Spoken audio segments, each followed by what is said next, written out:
morning everyone. My name is Yogesh Laddy. I am studying in second class. ఈ రోజు నేను తెలుగులో ఒక మంచి కథ చెప్పబోతున్నాను.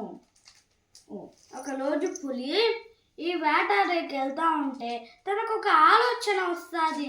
ఏం ఆలోచన అంటే మనం వేటాడేది ఎందుకులా, మనకు ఒక సైనికుడిని పెట్టుకుందాం అని నక్కని తీసుకుంటుంది.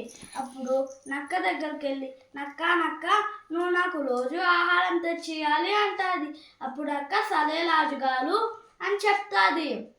ఇంకా రాజుగారు లేపు నాకు ఆహారం తెచ్చి అని రాజుగారు వెళ్ళిపోతాడు. అప్పుడు ఆ నక్క లేపు పొద్దున్నే లేచి ఒక గుల్లాన్ని పట్టుకొని ఈ రాజుగారి దగ్గర తీసుకొని వస్తుంది. రాజుగారు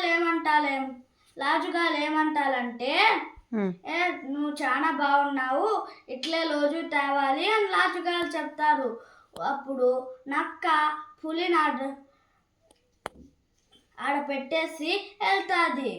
అప్పుడు నెక్స్ట్ రోజు ఇంకొక జింకని తీసుకొని వస్తుంది.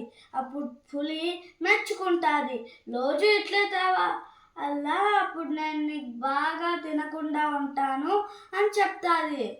అది దాని తర్వాత దాన్ని కూడా పెట్టేసి నక్క వెళ్ళిపోతుంది.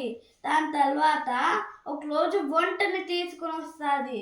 అప్పుడు కూడా ఆ పులి చాలా బాగా తెచ్చావురా ఆ పులి నక్క అంటుంది. అప్పుడు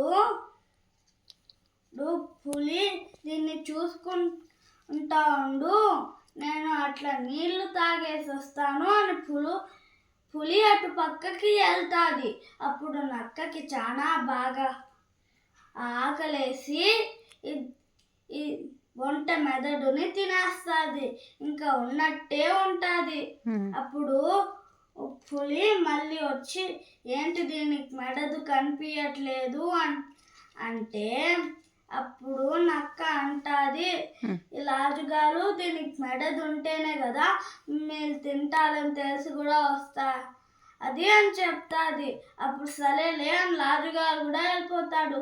నక్క నవ్వుకుంటూ వెళ్తుంది, రాజుగారికి కూడా మెదడు లేదు అని. జింక తెలివిగా ఆలోచించింది కాబట్టి తన ఆ ప్రాణాన్ని కాపాడుకునింది. ధన్యవాదాలు.